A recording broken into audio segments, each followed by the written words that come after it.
Hey, what's up? It's Cute What If. This side. Today we will be seeing what if Deku becomes Fox Girl. Now before we move ahead with the FIC, leave a like and subscribe to the channel for future what ifs like this. When he heard of troublemaking students from 1A, the first person that came to mind was that blonde-haired fellow with the exploding hands.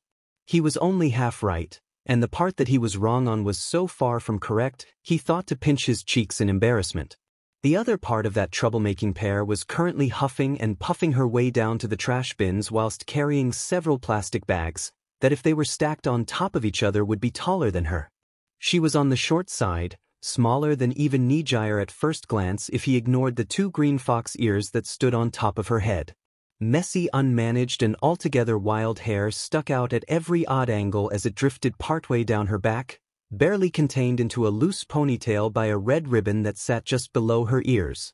A large bushy fox tail swayed behind her as she walked. From her legs and arms it was easy to tell that she was more than a little fit. So, that's what Nijire meant by small but swole. That and those scars on her arms, those were from her own strong work and struggles, weren't they? This was Izumi Midoriya, one of two students currently suspended due to fighting each other at night. He remembered her wonderful fight during the sports festival. What a little troublemaker, time to tease her. Mirio smiled as he walked out of his clothes and into the wall, phasing through it and keeping his body hidden until it was just his face sticking out of the wall. His hand on the other side gripped a metal bar to keep him from falling through the ground. He was eye level with her ears when she came to a stop.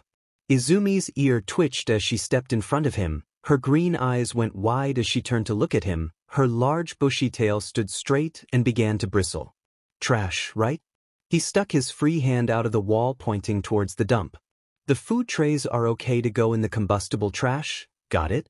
She blinked, her mouth hanging open. It was always so much fun to get people's reaction when he did this. At least she wasn't violent. She appeared to be a good, honest person. But what did he know? He'd only just met her. Oh. Izumi shifted the bags and continued to look at him, her surprise and bewilderment slowly fading. Okay, thanks. He nodded and pulled his head back into the wall. If only he could see the look on her face right now. But on to the next part. He released the pole and found his foot inside one of the maintenance tunnels below UA. With a hop he landed on top of a circuit box and stuck his face through. You're one of the lively first years, right? He asked once he saw the sunlight and just enough of Izumi's concerned face. Before she jumped nearly 10 feet. What? She hopped back. Her tail looked like it was made out of hardened quills instead of fur. Several of the bags of trash went flying into the air. Don't do that, you almost scared me half to death. Did I surprise you? You did a bad thing after all. I thought that I would. One of the bags of trash landed behind her and exploded into a storm of food trays. Go and surprise you. His words trailed off as he moved his head up to look at the sudden mess he created. Sorry. Izumi's tail fell down and her ears went flat against her head so they looked like furry ear muffs. With a sigh she began to scoop up the trash, pushing it back into the now torn bag. What are you even doing anyway, and who are you? I'm not sure what I'm doing myself. The wind was now gone from his sails. The speech he had been thinking about giving her was now lost under the blunders of his own foolishness. I was told about your impromptu fight, and thought that I would show up and surprise you as an upperclassman. Her tail flicked and one of her ears twitched, a sign of annoyance. She was as easy to read as a dog. Oh well, do you think you could help me pick all this up then? She asked him as she put more trash into the tattered bag. Such a dutiful first year, he really did misjudge her. He would have thought a troublemaker would have left the trash there, or perhaps demanded that he cleaned it up instead, not ask so kindly. And it was partially his fault, but he hadn't expected her to jump so high. She certainly was an interesting one. Certainly, he took a step forward, phasing into the dirt and falling down. That familiar darkness that once haunted his dreams overtook him as he lost all contact with the world. He became solid and appeared in front of her. I'm here to. A tray hit him in the face. You're naked. Why are you naked? She screeched, tail going stiff as she tried to cover her eyes. Her face was bright red. Oh, he laughed, holding the tray in front of his privates. Sorry about that. My quirk doesn't work with clothes. Didn't mean for you to see my willy. Your quirk? Her ears perked up as she dared to look at him again before covering her face again. She truly was a pure maiden. Just please go put clothes on, right? He activated his quirk, the tray falling through his hands as he fell through the earth. By the time he got back, the trash and Izumi were nowhere to be found. Oh well, he'd have plenty of chances to apologize to her later. XXXX, you're that pervert. Mirio nearly fell over when he first entered Class 1A. That girl Izumi was there, her tail bristling as she slammed her hands down onto her desk, her face flushed red. There weren't any hopes of a splendid first impression with the rest of her class. Oh well, he had a feeling this would happen even if he didn't accidentally flash the poor girl and make her job extra difficult. He pointed right at her and smiled widely. And you're that troublemaker, her tail bristling even more. Izumi, Izuwasen cut her off. Save it for some other time, these three are here for a reason. She sat down, all but glaring daggers at him as the blush remained on her face. Nijire on the other hand was now looking up at him with a cheerful smile on her face. Hey Mirio, did you flash someone again? What? Did this guy flash you, Izumi? One of the girls asked, the one with pink hair and pink skin. Ashido, if he remembered right. Again, sorry about all that. I made a fool of myself twice in front of you. Now please, we're here for a reason, so let us speak before Izuwasen gets mad at all of us. He bowed at the waist and stared at the floor until there was silence. We're here to talk about work studies and what exactly you can learn from them. Even as he did his best to explain the situation to them, they stared at him with blank faces. They really weren't understanding him, were they? It didn't help that Tamaki and Nijire were busy doing their own thing. But Aizawa was starting to glare at him. Well, instead of talking about it, why don't I just show you all? He held up one fist, a smile spreading across his face. How would you all like to team up and fight against me? XXXX, just as he thought, the long-ranged attackers were really no match for him, and he was able to deal with them in a matter of seconds. The melee fighters were always just the slightest bit tougher. And he still had his pants on. Though that wouldn't last for long. I've got no freaking clue what just happened, Kirishima, the red-haired boy with a quirk that made his skin harden shouted. He'd have to be quick with that one. A simple but defensive quirk like that could be a challenge if he covered his tummy. Going up against the power to phase through stuff is tough to deal with on its own, but warping too. That's too much man-hearing. Something like that always put a smile on his face. Even if they said his quirk was powerful, they simply didn't understand that he achieved this through strong work. Not that these students didn't work strong, they simply just didn't have the experience. But then there was that troublemaking girl Izumi. She was in the back of the group, or was it the front? She had been the first to charge at him after all, either as redemption for her own foolish actions or as revenge for him accidentally flashing her a few days ago. She was going to be a troublesome one. Already she was talking to her classmates about what she thought his quirk was. A spot-on analysis. He might have to use a special move against her. Well enough waiting. He fell into the ground holding his breath as gravity did its thing. She was about 5 meters away, so he needed 1.5 seconds to get behind her in time. He shot out of the ground right behind her. To find her glaring right at him, her body pulsing with whatever her quirk did. She was quick, faster than him when he didn't use his quirk to move, and attempted another kick at his head. It wasn't just a reaction, it was far too fast for that. She had predicted his movements. Amazing, but it wouldn't matter in the end. Have a taste of my special move. He extended his arm forward, completely phased as he moved towards her eyes. It was natural for humans to close their eyes when something was coming towards their eyes. It was unavoidable. Blinder touch, eyeball crush, his hand passed through her face as he prepared for the follow-up attack on her stomach while she was distracted. But she wasn't. He looked her in the eyes, they were open. And she was smiling. She twisted in the air, her fist coming down from above, and hit him in the face. She didn't blink. Pain pulsed through him as he was sent flying by the force of her punch. Simply amazing. Not only did she predict his movements, but she saw through his attack as well and managed to land a hit on him. What an amazing woman. While Mirio got hit, Nijire cheered from the sidelines. That fox girl is cute, smart, and she packs a punch. All right, Izumi. She heard her classmates cheer. I can't believe you managed to hit that guy. It wasn't a good one though. Izumi said, keeping an eye on him, even though her cheeks were still red. Shame his pants were so far away. I don't think I'll be able to get a good hit on him. What's the trick? Another one asked her. Pushing himself off the pillar, Mirio found himself bleeding on the lip and smiling. Izumi really was an interesting little troublemaker, wasn't she? But if she had a trick to beating him, he wasn't about to let it be exposed. He fell back into the ground. He should save her for last. He fell into the ground again. Watched. She delivered a gut shot to the girl that was shouting before falling through the ground again, taking out the next one and the next one, until it was just him and Izumi. The same tactic would just fail again. Time for his real ace in the hole. I hope you're ready, Izumi. This is my favorite super move. Phantom Menace. He didn't hear what Izumi said as he fell into the earth, but he hoped it didn't have anything to with pants. His first strike missed, Izumi barely dodging it. That time it was reactionary. She was fast, agile as well. What exactly was her quirk?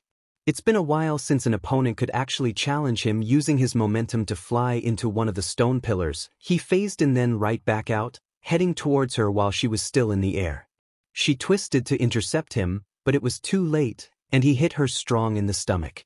If she could make him work this strong now, just imagine how amazing she'd be after some real experience. Izumi, that pleasant green-haired girl with the fox ears, had been on his mind daily since she had first hit him in the face. How did she do that? It wasn't just prediction and it wasn't just reaction, it almost felt like a mix of the two, which made her really interesting. He'd seen her grades, knew she was a smart student, smarter than him at any rate. And that, like him, she had problems controlling her quirk at first. Mirio, their English teacher, snapped. Would you stop that infernal clicking?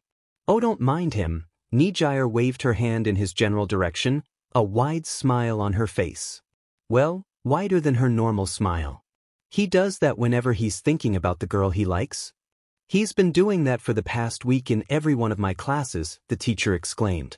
He's been doing it in every class. Another one of his classmates spoke up, turning to Nijire. What girl does he like? Oh, that one fox girl that hit him when we fought class 1A? Nijire perked up. Izumi Midoriya? All eyes were on him as he felt the weight of Nijire's words. Mirio clicked his pin as he thought about them, and he thought about her.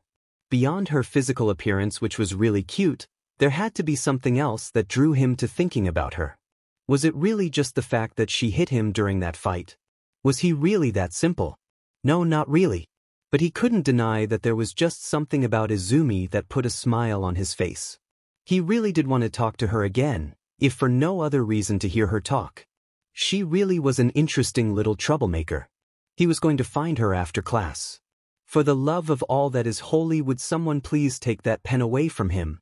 XXXX. Finding Izumi was easy enough. Despite her short stature, with her bushy green tail and long green hair, she somehow always managed to stick out in the crowd. That, and he just somehow found himself drawn to her. Even before classes were done for the day and he found himself looking out the window for no reason, he could see her on her way to hero training or some other class. She was dressed similarly to how they first met, with a plain shirt that hung off of her slender frame and a pair of shorts that made room for her tail as she practiced on the field in front of her dorms. Without warning, she spun into the air, delivering a kick that forced the leaves at her feet to be pushed away before falling back down. Training even in her downtime. No wonder she was so good. Out of everybody in her class, she probably knew the most about what the work-study program could offer. Even if she did get into a fight with another student after school, it wouldn't be good to interrupt her while training, but maybe she had need of a sparring partner. Izumi, he called, holding a hand up as he jogged over to her. Her tail bristled when she looked at him for just a moment before it returned to a softer state. She looked at him like she had just eaten a sour grape. Perhaps he really should revisit his first impression skills. Izumi looked him up and down, ears twitching as she did so. Mirio, you're wearing clothes. Haha, despite evidence to the contrary, I really am clothed most of the time. He bowed deeply, somehow smiling around her just felt different. Not that it was easier, but that it meant something. I really must apologize for exposing myself to you the first time. Somehow it managed to slip my mind. Is that why you were staring at me for 10 minutes? There was a bite in her voice as she crossed her arms over her. Honestly, The sneer on her face was downright adorable. Had it really been 10 minutes? Sorry if I distracted you, Izumi. I was merely admiring your work ethic. I can see why you're such a good fighter. Thank you, Mirio. Izumi bit her lip and then sighed, her arms dropping to her side as her tail flicked once. I'm sorry about calling you a pervert in front of the whole class. I was kind of worked up about it being my first day back. Don't worry, it's not the first time it's happened, but I do hope it'll be the last. He stood smiling and let out another laugh. If I'm going to be a pro hero, I can't go around with people calling me a pervert because they see my willy. Izumi let out a soft giggle. It was adorable. Sorry, I just imagined how terrifying it would be for a villain to be chased by you naked. She giggled again, smiling before tilting her head to the side. Though, how are you going to avoid being naked? Clothing isn't optional if you want to use your quirk to its fullest potential. Worry not, my hero costume is made out of a special fiber that allows it to phase with me. So I won't be forced to do heroics in the NDE. Only downside was that he missed his ponytail. Oh well, that's good.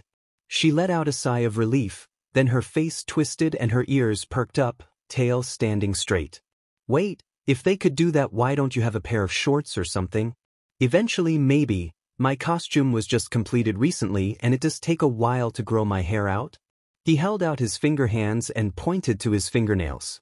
We tried to do something with these, but fingernails are kind of useless. Oh, I see. It would make sense to try and use those parts of your body, and chances are that your stomach and maybe your saliva also have a similar property that prevents your food from just falling to the ground. Though I doubt spit could be useful.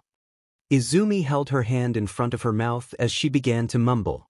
Mirio nodded and pumped his fist before giving her a thumbs up. That's correct. If something is inside my body like that, it won't fall out. The only exception is if it's something outside my body like the dirt under my fingernails. I still get dandruff though. I see. Her eyes went wide and she bounced on her feet for a second. Oh, I understand that if you're inside a wall or something you get teleported somewhere, but what happens if an object is inside of you? That depends on the object. Stuff lighter than me I push out of the way, while heavier stuff pushes me. He placed his hands on the hips and leaned forward. But now it's my turn for a few questions. She blinked, taking a step back as her tail fell to the side and her ears went flat. What questions? How were you able to detect me so quickly during our fight? It was almost like you were able to detect me and when I was using my quirk. How did you do that? Is it related to your quirk? He'd been thinking about it for a while. She was supposed to have a simple but power strength enhancement quirk. Oh, I don't think I would have been able to react if we didn't meet the first time, Izumi muttered and pulled on her ear. It's not part of my quirk, not really at any rate. But because I inherited my father's fox traits from his quirks, I did get some of the perks. The first thing I noticed is that when you appear you force that much air out of the way so there's a small gust of wind that's strong to pick up, but I can feel and hear it. And when you phase your arm the air rushes back in and makes a small pop. I see, then perhaps I'll have to be extra careful around those who have increased sensitivity. It also made sense, he could also appear in water after all because it was lighter than him. That's not the only thing, but I doubt you're going to ever fight someone that can do this. She sighed, brushing her tail. It's very faint, but foxes have the ability to hunt with the magnetic field, and while most things don't affect you, your mark is still there on the magnetic field, even when you teleport around. Between the two I was kind of able to tell when you were using your quirk. He clapped his hands once, smiling brightly. That was absolutely amazing, being able to sense minute changes in the air pressure to target him, as well as the discovery that he was still affected by magnetic force was just so extraordinary. He might even be able to go all out against her soon. We should train together. He grabbed onto his arm and made a fist, smiling at fox-eared girl. Izumi's face scrunched up and a blush spread across her cheeks. No, that means you'd end up naked if we used our quirks? Am I that unattractive? Honestly, that thought caused him more worry than it should. No, now her face was really red and her tail was standing straight back. She covered her face and turned to the side. That's not it at all. You shouldn't be exposing yourself to people, and I shouldn't be the one you're constantly exposing yourself to. I understand, Izumi. I don't want to expose myself like that if I can help it. He sighed, rubbing the back of his head. I was so looking forward to having a challenging opponent. Perhaps we could spar sometime without our quirks. We're both physical fighters, it would still help. She paused, lowering her hands just the smallest bit to look at him. She let out a small breath and squared her shoulders, hands at her sides. I'd be fine with that. But if you can get permission from our sense to use our hero costumes, I'd be happy to spar with you with our quirks. Really? Excellent, give me just a moment, I'll return in a moment. He phased into the ground, taking the fastest route to his sensei's office and where they kept his hero costume. Leaving Izumi to stare at a pile of his clothes, wonder how on earth she didn't hear about the tall, muscular blonde man that had a habit of running around naked. XXXX. Surprisingly, All Might had been the first to agree to his request. Now he was standing in the gym wearing most of his costume. The visor couldn't phase with him, waiting for Izumi and All Might to show up. Halfway through a set of stretches they showed up. Izumi's hero costume was a green suit strengthened on the arms and legs, with black highlights. Her thighs were exposed between her greaves like boots and the rest of the suit, with something similar happening around her upper arms while the rest of her body was covered. Even her tail had a bit of plating along the top. All right, All Might coughed, walking forward with one hand over his mouth. Now I'd like to keep this as safe as, what is this? Izumi marched past All Might without even looking at him. Her eyes were focused on him as she glared at him, fists at her sides. My costume? He asked, looking at it to make sure everything was there. Is there something wrong? She stomped past him and pulled on his cape. Does this phase too? Yes. Of course, it does. Everything. He felt her pull, then heard his cape tear. This should be pants. A tray slammed down across from him and Mirio knew exactly who it was. Mainly because of that weird, hypersensitive awareness he had developed for the green-haired girl, but also because he had been expecting this ever since they made eye contact 10 seconds ago. With a huff, Izumi sat down while moving her tail out of the way, a small but very adorable frown that was close to a pout, her ears flat against her head as she wiggled into a more comfortable position. Her cheeks held the slightest bit of pink as the stares from their classmates weighed down on her. Nijire blinked, then elbowed him in the side, a wide smile on her face. Come on, Tamaki, let's go eat over here today. Tamaki looked up, blinking as Nijire pulled him away, barely having enough time to grab his own tray of food. Hey, wait, Nijire, what are you? Come on, it'll be fun, like a date. A date? Mirio swallowed his food as he stared at Izumi, who was still sitting there, her eyes closed as she gathered herself. They hadn't spoken since she had torn his cape off and ran away with it. It had been surprising, sure, but she did have a point. He should have focused on practicality when designing his costume. But capes were so iconic, Mirio, Izumi said after he took another bite of his food. Her shoulders went back as she stuck out her cheek. Her green eyes opened a moment later, so full of resolve he couldn't help but smile at her. It was like that brave look of a puppy that didn't quite know what fear was. Only this puppy could punch a mountain and win. I wanted to apologize. Apology accepted. He swallowed his bite and smiled at her. I can understand why you were upset at the time. One ear went up, the other stayed flat as she tilted her head to the side. You do? I mean, I didn't explain what I was sorry for or why I was sorry, or how I realized that I was in the wrong. He just shrugged and kept smiling at her, finding it strong not to smile at the girl as her ears bounced around. About my cape, right? Don't worry about it. I understand why you did it, and I have to admit I should have been a bit more practical with my design choice given how limited the material is. Still, I tore it without talking to you about it first. I was in the wrong. You could at least be a little upset. Her ears went flat again as she remained stiff in her seat. She really had a cute pout. I was at first. He let out a laugh. But I understood why you did it. Besides, it's not like you destroyed my cape. The material can still be used. Oh, speaking of which... Both of her ears perked up and a smile spread across her face as she reached down to pick something up. I had my friend May from the support course help me with these. We even got the chemical compound down, and I was hoping you'd be able to test a few things out for me. She reached into her bag and pulled out a plastic bag that was stuffed with various red clothing. The same shade of red as his cape was. These are shorts. I did most of the sewing myself. And I made pockets, but I realized that whatever was in the pockets would just fall out, so well, they have pockets? She held up what looked like a pair of cargo shorts that looked like they would be comfortable and practical. I thought about trying to dye them, but we weren't certain how much the chemicals would mess with your quirk. So you now have red pants. Izumi, this is amazing. It almost looks like it was done by a professional. He held up the pair of shorts and smiled. Instead of a fly and zipper, there were 2 ties at the top made of the same material as the rest. How did you get my size? I asked Nijire. Izumi's face went red. I got the feeling that she'd end up asking you a question like that, and if she hadn't, asking you wouldn't be too out there. But why don't you try it with your quirk? I want to make sure I didn't mess anything up. He nodded and began to phase his arms. He could still feel the texture between his fingers, and as he brought the pants through the table with him, he couldn't help but smile.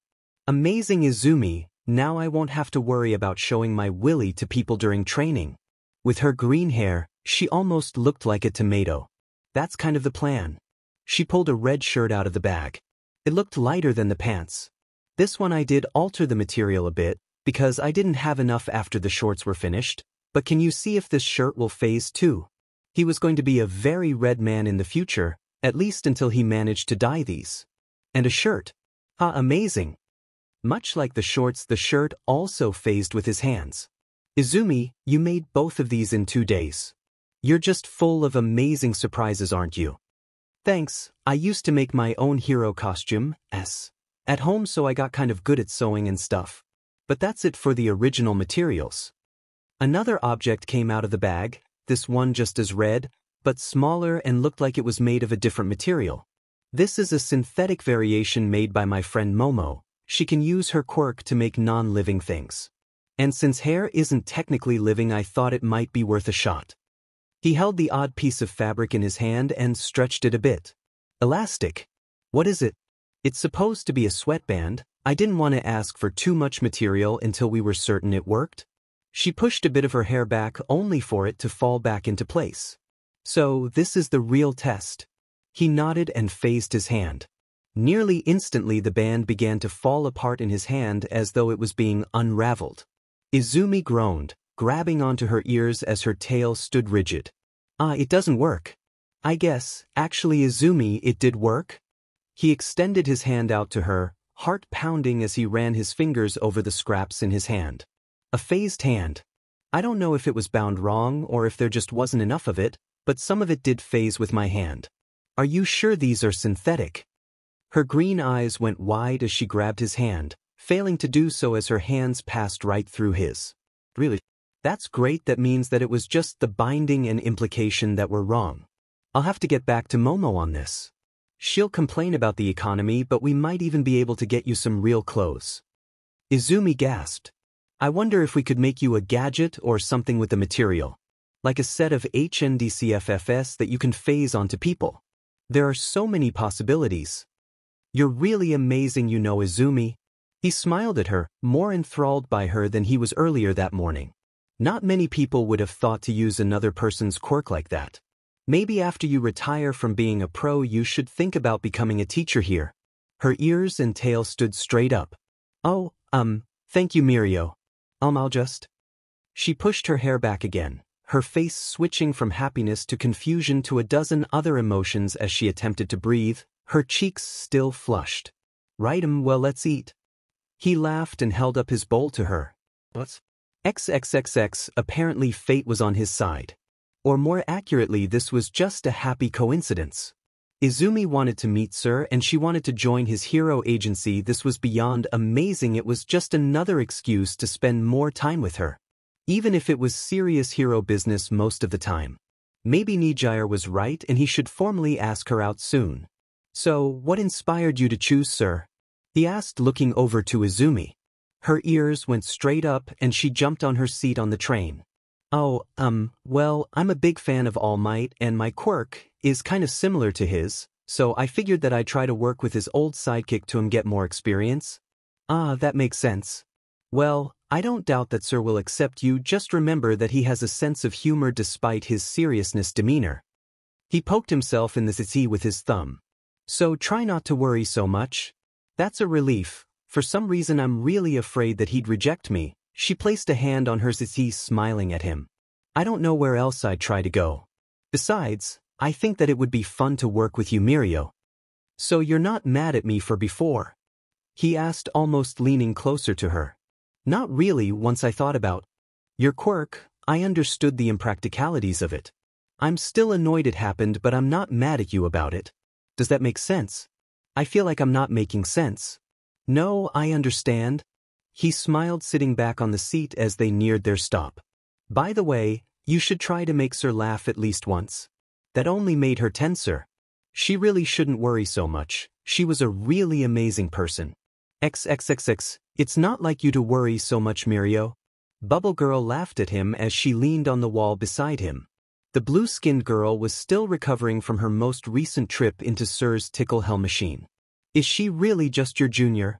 She's one of the most amazing people I've ever met. He turned on his heel, pacing in front of the door, listening to the sound of Izumi's and Sir's fight. It was lasting longer than he would have thought. I know that given the chance she would prove that to Sir. I think she has her chance right now. Bubble Girl let out a yawn as she stretched. But even if she has a strong quirk, beating Sir is no joke. It sounds like he really has a thing against people that want to be like All Might, huh? The opposite was true. But Sir was being unreasonable against Izumi. The fighting stopped. Mirio held his breath as he stared at the door, waiting for a shout of victory, or some other indication that they could come it. What was that? He heard Sir shout from the other side of the door. Louder, if I can't. He heard Izumi's voice travel soon afterwards. Make a difference with my humor, then I'll do it with my humor and cuteness. Did she really just say that? Show me. Sir's voice nearly shook the door. Cuter, not good enough. Cuter, what on earth was Sir making her do? His shoes squeaked against the floor as he sprinted towards the door, slamming it open to siege the adorable power of cute. Izumi twirled, her hair loose and cascading down her back while her fox tail flopped to the side. She held up one leg and posed, making a heart with her hands as she held them in front of her. Compels you. That was by far the most adorable thing he'd seen all day. Sir looked at her, adjusted his glasses, and reached down to pick up her application. He stamped it with much vigor. I did not think the power of cute could be so strong. Would you quit looking at me like that? Izumi muttered, petting her tail as it rested on her lap, her face a shade of red that was unique to her and one that he was growing quite fond of. It wasn't his fault. She was just so cute when she was embarrassed, was it? I'm sorry, Mirio smiled, still staring at his new coworker. He held out both hands and aimed a heart towards the horizon. The power of cute compels me. Ujarkage. Her pout was absolutely adorable. It made him want to tease her more. That whole thing was your fault. I'm not even that cute. I was just saying that to try and make him laugh. I didn't expect it to work. I'm not going to be able to show my face in public ever again. Her ears went flat against her head, and she petted her tail more frequently. Was that what she did when she was nervous? It did look fluffy. I don't think Sir saw it that way. I think he genuinely agreed with what you said. After all, a hero must be able to make people smile as well, and while I have to use terrible jokes to do so, you can just be cute. He shifted back on the seat they were sharing to flex in her general direction. If I try to be cute, it would just be creepy. Izumi clasped both hands over her mouth as she tried to hold in a fit of laughter. Her ears went straight up and her tail began to slap against his leg. Was this what she did when she was happy? Adorable. He leaned in close, trying to meet her elusive eyes. Did you just perhaps picture me twirling around and trying to turn into a magical girl perhaps? She snorted again, hands pressed firmer into her mouth as her eyes went wide. Her tail was flailing rapidly now. Or perhaps as a clumsy French maid. She erupted in laughter. It was a sweet, kind sound that could put a smile on just about anybody's face, and it was infectious. Such a cute laugh and an even cuter smile that had him drawn in laughing with her. I'm sorry, Mirio, I just can't help it. You're so big and manly that picturing you trying to do something like that is too much. Don't worry, putting a smile on people's face by making them laugh is my path, while yours is by being cute. He placed a finger on his chin and hummed. It's a bit like how when you have a bad day, seeing a cute puppy would still put a smile on your face. That'd be nice, but I'm not that cute. So I'll just have to find some other way to inspire people. She folded her tail in her lap, and while her smile hadn't vanished from her face, it was gone in her eyes. She really didn't see it. Well, as her friend, upperclassman, co-worker, and fellow hero in training, it was his duty to make her see the light. Besides, he wanted to see her real smile more. Sure, he enjoyed her pouts, and thought she was cute when she was angry, but there was something special about her smile. He really did have a crush on her, didn't he? Don't tell Nijire I said this. If she did, she'd be awfully upset with me, but when it comes to cuteness, I think you're the cutest person in you, hands down. He didn't stop when she froze up. Her ears were straight and her eyes were wide. The only thing on her that moved was her growing blush. But I have to ask, why don't you think you're cute? Because I'm not, she said softly, staring out the window. But you are, so why don't you think you're cute? He repeated, leaning in close to her, forcing their eyes to meet. He could all but feel her heart racing as she looked at him. I don't know, I didn't really have any friends growing up. She swallowed. The tears in her eyes that had once been pooling from laughter began to appear for a different reason. She hugged her tail.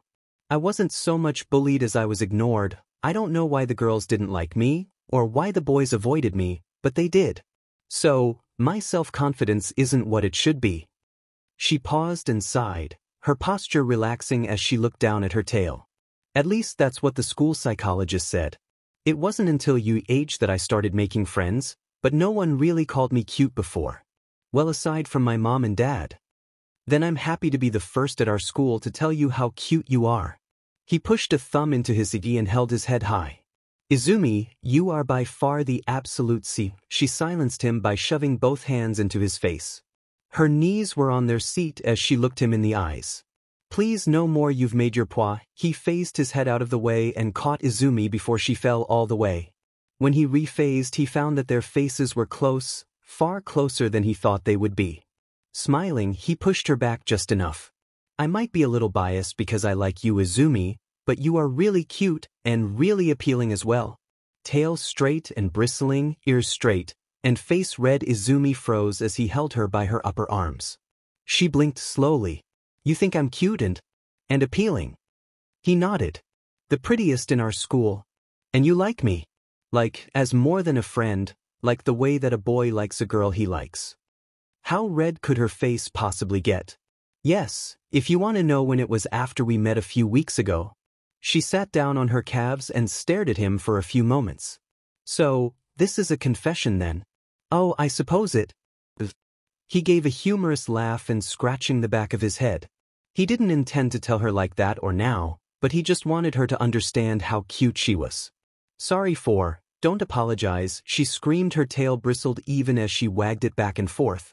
She was pouting despite the smile in her eyes. I'm just. Give me a few days to respond. I am. Is that okay? Does that mean you're going to consider my feelings? She nodded eagerly. That makes me really happy, Izumi. I look forward to your answer. The train came to a halt as they arrived at their destination. Their walk back to UA's dorms was filled with the silent mutterings of Izumi. XXXX, so, deku, he bolstered, head held high as they navigated the city streets, one day after being taken under Sir's wing, and they already had their first mission. And he was even more excited than he would have been normally. Izumi was still considering his feelings and her own. But she hadn't rejected him. How was your time with? A sound from behind him caused him to turn and see Izumi kneeling in front of a little girl with bandages on her arms and a tattered-looking garment on. Her hair was ragged and he saw fear in her eyes. She had a pale yellow horn sticking out of her forehead. I'm sorry, did I hurt you? Izumi said softly, holding out a hand to the small girl. Despite the girl flinching away, she continued, moving with the calm sureness of a hero. Can you stand up? She was about to pick up the girl when he appeared.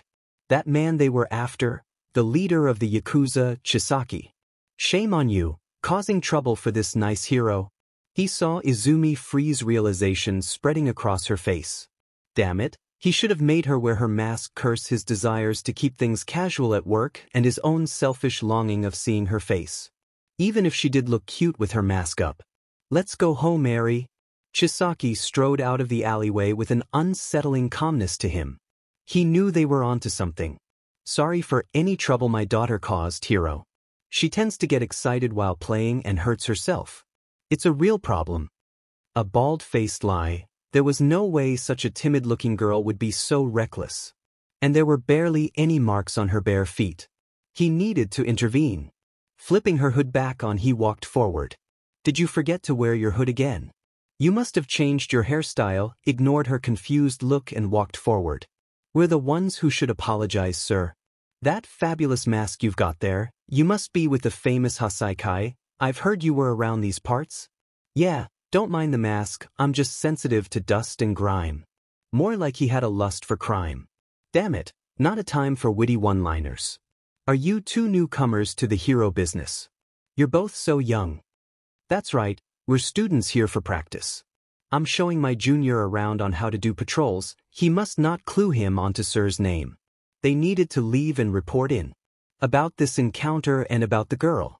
Eri, was it? Well, we've got to make our rounds before it's lunchtime. A proper diet is important for future heroes. Come on, Deku. Okay, Izumi nodded, but froze. The girl was clinging to her. Desperately so to be saved. Sir, your daughter seems to be scared. Chisaki sighed. Only because I just scolded her. She ran out here without her shoes because of it. Being a single parent is strong after all. Liar. Villain. They needed to be careful. Their mission was to report and watch. A fight now would be good for no one. Let's go, Deku. Izumi ignored him. As much as he wished she wasn't, she was doing the right thing. Yeah, but those bandages don't look like something she'd get from just playing a little too rough. She falls. A lot. Izumi glared at the man, her tail bristling. She needed to get that thing under control. For a girl her age to be trembling in fear silently, I just don't think it's normal. What are you doing to this girl? Too late to turn back. He would stand with Izumi. They could get scolded by Sir later. Besides, between the two of them they could easily get the girl to safety. But Chisaki might retreat even further or become enraged. There was something unsettling about the man. Fine, allow me to explain, but not here. Let's have a more private chat down this alley. I'm a bit ashamed of it actually. They followed him down the alleyway, listening to a string of lies and half-truths until the man began to peel off his white gloves. The moment he did so, bloodlust filled the man's eyes, taking over that emptiness that had been there. And Eri turned to run, following him down the alleyway. Once they were safe and everything was settled, Izumi finally spoke again. I want to save Eri. I agree, but we should talk to Sir first. I'm sure he'll agree. What? Mirio. Why you put me down? Forgive me, Izumi, but I can't stand seeing you frown like that. Mirio laughed as he began to run with the small, strong girl in his arms in the classic princess pose. It would have been easier to carry her fireman style, but he doubted she'd be too fond of that. Even this was probably a bit much. So that's why I'm going to make you smile. What are you talking about? Mirio, she grabbed onto his shirt as he jumped over a set of bushes and made their way out of the campus. If she wanted to, she could have escaped easily. That was why he was ambushing her, hopefully stunning her just enough to get to their destination. You've been thinking about Eri, haven't you? He kept his breath even as he turned down the street. The area around Yuye was mostly commercial, with a wide variety of stores and distractions aimed at the students. And that's exactly what Izumi needed right now. Izumi stopped struggling and gripped his shoulder, looking at him with her rich green eyes, completely okay with the fact that he was still carrying her. How'd you know? Because I was too. I won't tell you not to worry. But for now, there's nothing we can do. We need to wait for Sir, and then... He slowed to a stop and placed her back on the ground, letting her straighten out her casual attire of a plain white shirt and a pair of shirts. That's why we're going to have some fun, to take our minds off of it. Even for just a little while. Her face twisted into a frown that was close to a pout. Her tail was limp and ears flat against her head. I don't think I'll be able to enjoy myself knowing she's still with him. She won't be for long. And do you really think you'll be able to save people when you can't even smile yourself? Sir might not even let you in on the mission if he hears that you haven't been able to smile in the last few weeks. Even if your pout is cute. Ears up, tail bristled, she swatted him in the titty lightly. Her face went red, very red, and she started to pout, before covering her mouth with her hand. Mirio, you JRK, don't say stuff like that when you're being serious. What? That you're cute. He laughed, grabbing her hand as she swatted at him again. Because I was being serious, Izumi, you're really cute, especially when you smile, so if you want to save people with your cuteness you're going to need to smile a lot. But still, I'm saving anyone right now, and feeling bold he reached out and patted her head, kneading one of her ears. Izumi squeaked and mewled under his brief touch, her face growing even redder. At least that put an end to her rambling. She backed away and covered both of her ears with her hands. Please don't do that so suddenly. Sorry, I couldn't resist. He laughed, placing both hands on his hips and smiling down at her. Think about it like this, we're doing smile training so that way you'll be able to save everybody, and airy with a smile on your face. Izumi stood straight and looked at the arcade they had stopped at. And that's why we're going to the arcade. Yep, I thought about the amusement park, but that's further than I wanted to run, and I'd rather save that for a date. He winked at her, and despite her pout, her tail didn't bristle at the idea. If anything, it gave a small wag. I still haven't given you my answer yet. She pushed some of her hair back and let out a groan. I've had a lot on my mind. I'm not here for an answer to that. I'm just here to have a good time with a friend and to smile and enjoy our day off. He nudged her in the arm and waggled his eyebrows. She snorted. Now, what do you say, race you at the kart minigame? Her eyes narrowed as she smiled at him. You're on. The arcade blasted them with noises and lights as they made their way through the myriad of games and prizes that were designed to keep people there. With a game card filled with enough cash for today, they began to play a myriad of games. You aren't letting me win, are you, Mirio? Izumi laughed as she shifted gears in the kart racing game, as she sped past him, her cart going flying into the air as she took a shortcut he didn't think was possible. To say she outclassed him in racing was to discredit their gap in skill. He had no doubt that she was toying with him. And that just made things all the more interesting. Just wait until we get to the basketball game. She schooled him in the game too. And skee-ball. And air hockey. And in decade-old pro hero fighting game, she picked All Might in Texas, smashed his All Might into next week. Any game he challenged her at, she won, through skill, luck, or just being better than him at it. It was humbling. Are you really going to let me win everything, Mirio? Her smile was smugness in its purest form. There was a chance that he was a MCST, or he just liked Izumi that much, because he was enjoying every second of it. Not at all, you're just weirdly good at video games. She just smiled at him. Oh, I know, I'll challenge you to that dancing game. He pointed towards a large flashing cabinet that had 2 sets of pads and large screens. It was by far the loudest machine in the arcade. Do you even know how to dance? Nope, but it looks fun. He grabbed her hand and pulled her over to it. She would have walked on her own, no doubt, but it was just too tempting to touch her. She laughed along the way, half bouncing to keep up with him.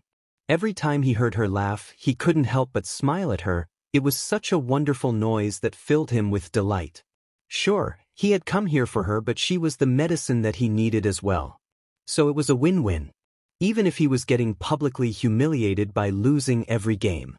The moment they stepped onto the platform, Izumi took over, her feet bouncing as she moved through the list of songs, her tail wagging happily. Was that a fox thing?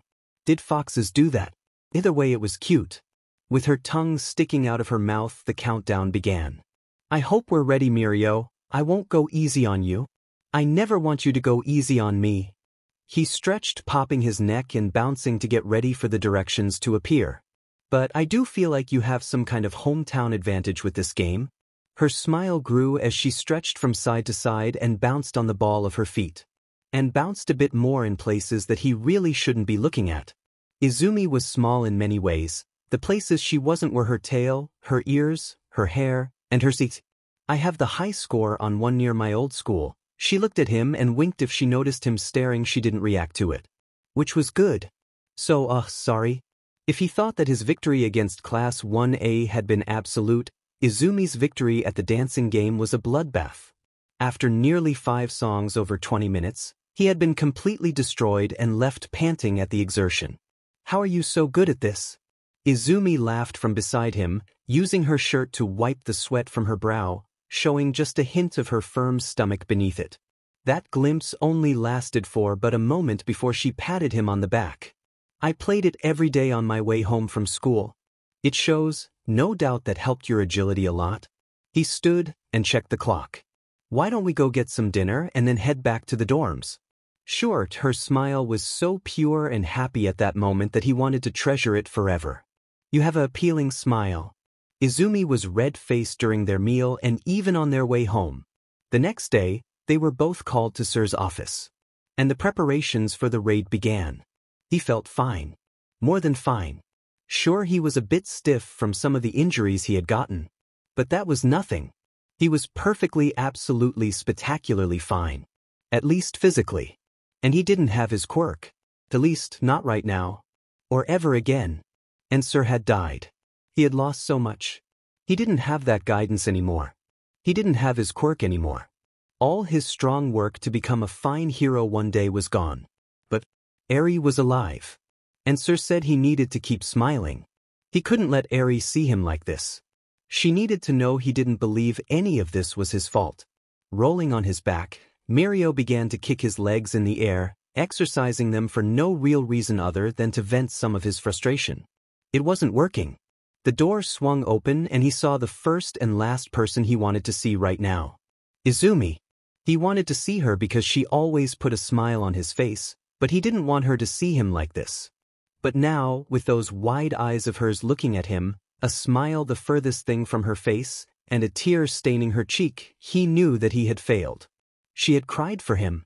Yon, he shouted, trying to keep being cheerful. Good morning, Izumi. Do you know why I'm the only one who has to stay for another day of observation, when I'm bursting with energy? Doesn't seem fair, does it? Her ears fell flat and she walked forward. Mirio.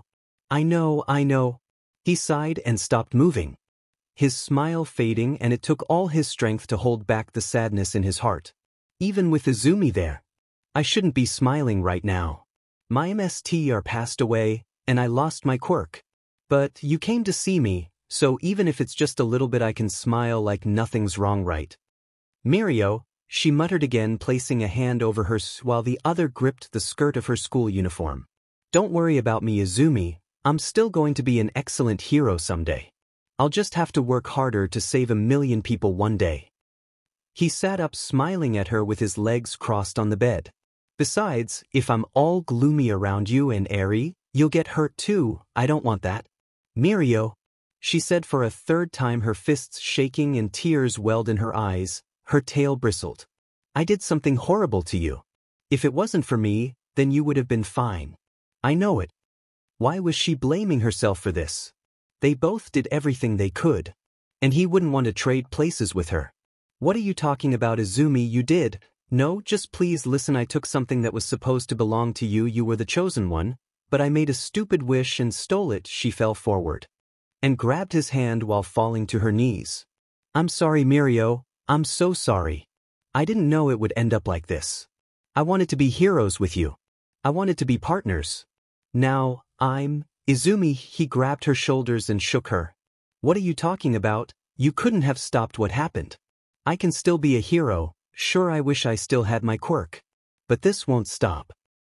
He stopped when he felt Izumi shake and a dull blue light bloomed from behind her. From her tail.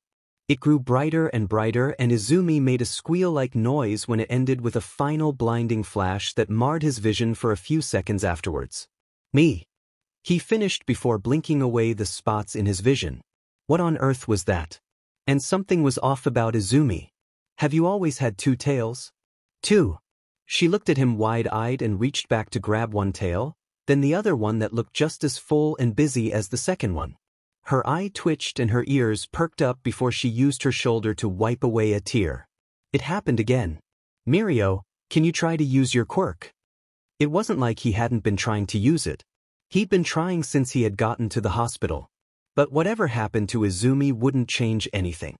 He breathed and found the world black. That familiar feeling of nothing but the weight around him put a smile on his face, and he undid the effect in a second. He stood on the side of his hospital bed. Pure joy swelled up inside of him. He had his quirk back. Can you please put your pants back on? Izumi half whined as she stood up. A few tears still stained her now bright red face. Oh, certainly sorry, Izumi. I didn't expect anything to happen. Using his unique talent of putting on pants faster than normal, he was dressed in a heartbeat. But what exactly did happen? Why do you have two tails and what were you talking about? She sighed and sat down on his bed and patted the empty spot next to him. She was smiling now. But then again so was he. It's part of my quirk. My real quirk. Your real quirk?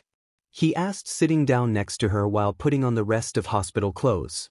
The bandages were undone. And he might want to get those stitches put back in even after Recovery Girl tended to his wounds. It's not your power boost? Izumi gave a soft laugh. No, but I did get it from my first wish. Remember when I said that my fox parts weren't related to my quirk? That was a lie. I used to not have a tail. Then one day I was attacked by a slime villain. I didn't stand a chance against him. And I made a wish. I made a wish that All Might would come save me. My butt glowed and a tail appeared. Are you saying your quirk grants wishes? He asked. The room was spinning, and he couldn't help but stare at Izumi even as she squirmed in her seat. It's weird, I'm not really in control of it. If I was then Sir Knight I would still be alive. She took a breath and laid her hand on top of his while she pulled at her hair. But for some reason, you got your quirk back? He squeezed her hand, still trying to process everything she had said. Don't blame yourself for it. He entrusted you with the future, didn't he? Maybe. But he wanted to entrust it to you. What I'm about to say is going to sound crazy. Crazier than a quirk that makes tails appear and grants wishes? He asked, smiling at her. All Might gave me his quirk. She squeezed his hand back. Oh. Yeah. His quirk is old and has been passed down from generation to generation, gathering power. I'm the 9th person to have this quirk. She smacked her lips and nodded to herself. She held out a long strand of her hair and twirled it in her fingers. It's why he had to retire recently. But it should have gone to you. Sir Knight, I thought you should inherit the quirk. And All Might agreed. Until he met me. She held out her hair in front of his face, her hand releasing his. So here. Your hair. He grabbed it, looking at it. What's this? I stole this quirk from you. It should be yours, I'm sure All Might would agree. It's transferred by consuming DNA. So if you want All Might's quirk, please eat my hair. Do I have to tell you how perverted that sounds? He laughed. Mirio Izumi squeaked and swatted him in the... Her face was a twisted mix of emotions ranging from embarrassed, sorrow, happiness, and laughter. This is serious. I'm trying to give you All Might's quirk. It's not his quirk anymore. It's yours. I'm not going to take it from you. Besides, how else are we supposed to be heroes together? He grabbed her hands and stared at her in the eyes. Izumi, you gave me my quirk back. You didn't steal anything from me. All Might chose you. You didn't force him to do that. So no, I can't accept this quirk from you. She dropped her hair and leaned forward, placing her head into his knee while letting out a silent sob. Thank you. Mirio, thank you. Nobody had really questioned her second tail beyond a few people asking her if she'd always had two tails. Apparently just saying that it was part of her quirk to grow more tails was a good answer, and that people would just accept things if it was related to quirks. Which was good, it made things easy. Hopefully she wouldn't grow a new tail anytime soon. Maybe her quirk was related to a 9-tailed fox myth. But that was odd because those were magical, but they didn't grant wishes. Still, 9 being her upper limit, just kind of felt like it'd be right. Not that she wanted that many tails. She still had no idea what activated her quirk. Also, having 2 tails was weird. Having more would probably weirder. It was like growing an extra arm that had a mind of its own and really liked to knock stuff over. Pulling on her sweater so that it kept her waist covered, it had fit last year, she adjusted to make sure everything was contained. She missed being able to wear sundresses and skirts and other girly things. But the sundresses and skirts that were designed for tails had the unfortunate effect of showing off just a bit too much of her butt. I guess it's fine, it's too cold for dresses anyways. Izumi muttered to herself and pulled out her phone. Still, it would have been nice to dress up for her first official date with Mirio, but he did say to wear stuff she'd be comfortable in. Izumi, she turned to see Mirio running over to her. He was dressed in an off-white fluffy sweater that just looked so warm and cozy on him. A tuft of his blonde hair stuck out from his blue beanie. He looked like a goofball. A cute goofball that she was totally enamored with, but a goofball all the same. He came to a stop right in front of her, his breath steaming in the barely chilled air. "You didn't have to wait for me outside." "I know." She took a long step to the side, both hands behind her back as she smiled up at him. "But I wanted to." Besides, there was a halfway decent chance her classmates might try and stop this. They were weirdly protective of her. "So, I finally agreed to an official date with you." The warmth of her cheeks barely fought off the cold. She'd been looking forward to this since well before she had actually said yes. She knew that Mirio liked her, and that she had grown to like him as well. That, and he was a giant muscle-bound hottie with a heart of gold. "Seriously, those muscles, where are you going to take me?" He grabbed her hand, eyes brimming with his usual brand of mischief. "It's not far, now hold on tight." "Wait, hold on. I swear if you pick me up again I'll," she squeaked. When he picked her up again and started running. Why was she so small? It wasn't fair she could bench a car, but everybody in the world could pick her up like she was a sack of potatoes and then run with her. Mirio, his cackling put a smile on her face. Before she could really protest further, they came to a stop still inside U8, in front of one of the other dorms. "Welcome to our date." Mirio placed her down gently and swung an arm out towards the building. He wiggled his eyebrows fiercely. "The spare dorms?" she asked, looking at the entranceway. "Correct, but not just any spare dorms." He grabbed her hand this time, leading her inside. "But this just aren't any spare dorms. These are also where Eri stays."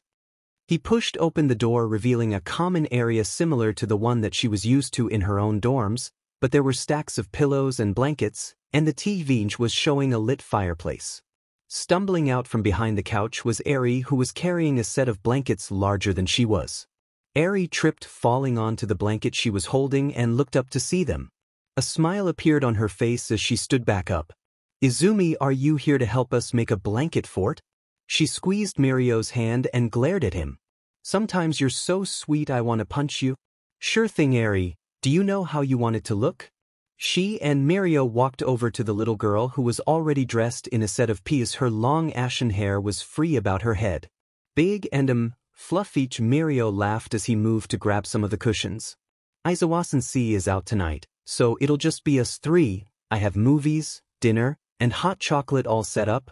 Those were like all of her favorite things once their fort of ultimate fluffiness was created, and their movie selected. They ate a healthy meal prepared by Mirio, before they had mugs of hot chocolate for dessert.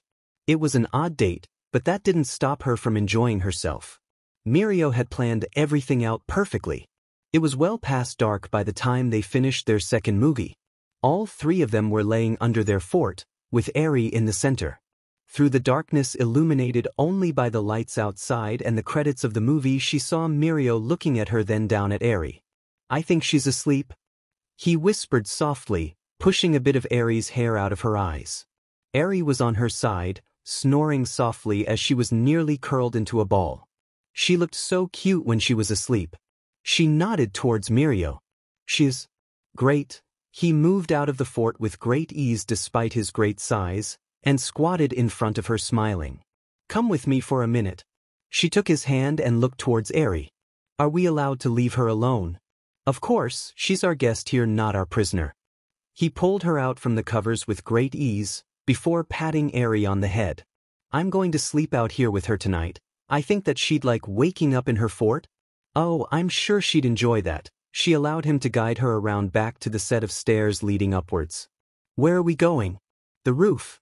For flights of stairs vanished from her memory when they burst out onto the roof.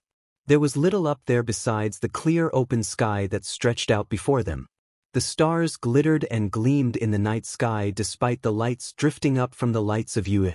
The moon was absent, and few clouds dotted the night sky. The stars had never looked so brightly. Mirio, her breath was stolen from her when she saw ribbons of color dance across the sky. They were faint, barely there, nowhere near as intense as the aurora borealis were, but subtle enough that they just made the whole world feel alive. They vanished as quickly as they came. "Did you see them?" Mirio asked, taking her over to the edge where a waist-height railing prevented falling. He had a soft smile on his face that made her heart swell. She nodded. Yeah, they're appealing, what are they? Miniature auroras, the sun's pretty active right now, and while we're not far enough north to see the big ones, you can still see the small ones with your magnetic sensitivity. It took a bit of research to find out when it was going to happen. Or if you could see it. He wrapped an arm around her shoulders and looked up at the night sky. But I really wanted to look at the stars with you. She giggled, looking between his face and the stars, watching as another wisp of purple slithered along the sky. You really are just one big softie, aren't you? Of course, how else can I become a fine hero one day? He placed a thumb into his Iggy and took a deep breath of the cold night air, his eyes twinkling like one of the stars. You know, I never did get an answer from you. Answer. I agreed to your date, didn't I? True, but us guys still like to hear these things. He winked at her and she leaned in and rested her head on his shoulder. Shouldn't it be obvious by now? I like you. A whole lot. She wanted to be with him for the rest of her life. Ugh, Izumi. Yes. Why is your butt glowing? Oh god damn it, she squeaked, turning to see a third tail slowly grow out of her backside while she made angry fox noises.